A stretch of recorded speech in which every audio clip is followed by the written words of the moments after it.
জীবনে একটা পার্মানেন্ট বন্ধু থাকা খুব দরকার, যার কাছে নিজেকে খোলা আকাশের মতো মুক্ত করে রাখা যায়।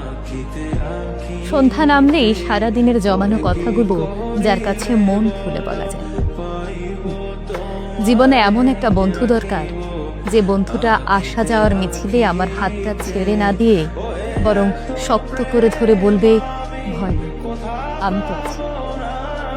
জীবনে এমন একটা বন্ধু দরকার, যে বন্ধুটা আমার আসা যাওয়ার সঙ্গী হবে, আমার মন খারাপে আমার পাশে থাকবে, আমার সফলতায় যে বন্ধুটা আমার থেকেও বেশি খুশি হবে, কখনোই আমার নীরবতা ভেঙে দেবে না।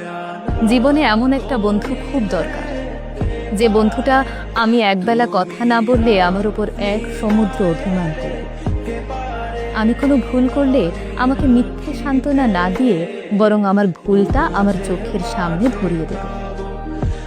জীবনে এমন একটা বন্ধু থাকা দরকার, যে বন্ধুটা আমার চোখের ভাষা পড়ে ফেলে আমার মনের নীরবতা ছুঁড়ে ফেলবে, যে বন্ধুটা আমার সকল দুর্বলতা জেনেও অন্যদের কাছে আমার গোপনীয়তা রক্ষা করবে।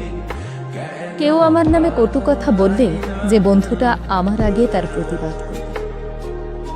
জীবনে এমন একটা বন্ধু দরকার, যে বন্ধুটা আমাকে বন্ধু হিসেবে পেয়ে অন্য কারো বন্ধুত্বের প্রতি আর আকৃষ্ট হবে না, অন্য কোনো বন্ধুর গল্প যাকে স্পর্শ করবে না। সেই বন্ধুটা হবে একান্তই আমার, তার উপর শুধুমাত্র আমার অধিকার থাকবে। তাই তো এই 750 কোটি মানুষের পৃথিবীতে যার একটা এমন বন্ধু আছে, যে বিপদে আপদে সুখে দুঃখে হাসিতে কান্নায় হাতটা শক্ত করে ধরে, দুর্বলতা জেনেও সেই দুর্বলতায় আঘাত না করে। এমন বন্ধু যার আছে, সেই মানুষটি পৃথিবীর সবচেয়ে ভাগ্যবান একজন মানুষ।